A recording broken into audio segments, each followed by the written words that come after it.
تو رب کائنات نے زمین و آسمان کے اندر اپنی عبادت کرنے کے لیے فرشتوں کو پیدا فرمایا۔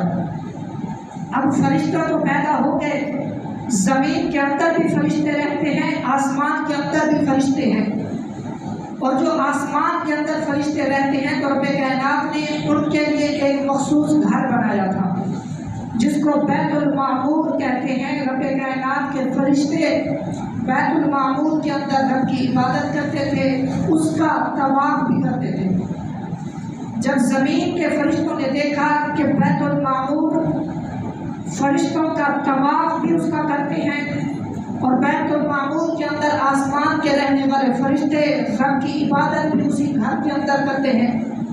ان کا اپنا ایک عبادت گاہ ہے، ان کو اجر و ثواب بھی زیادہ ملتا ہے، تو جو زمین کے فرشتے تھے انہوں نے رب کی بارگاہ میں آرزو پیش کی،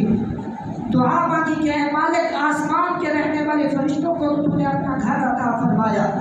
بیت المعمور عطا فرمایا، وہ بیت المعمور کے اندر تیری عبادت کرتے ہیں،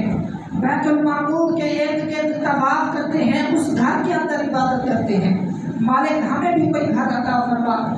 تاکہ ہمیں بھی یہ خوش بختی حاصل ہو جائے، ہمیں بھی یہ سعادت حاصل ہو کہ ہم تیرے گھر کے اندر آ کر عبادت کریں۔ تو رب کائنات نے پھر زمین میں رہنے والے فرشتوں کے لیے پہلا گھر بنایا جس کو بیت اللہ کا نام دیا گیا، اور اس گھر کو فرشتوں نے بنایا، سفید موتیوں کے ذریعے بیت اللہ کو سب سے پہلے بنایا گیا۔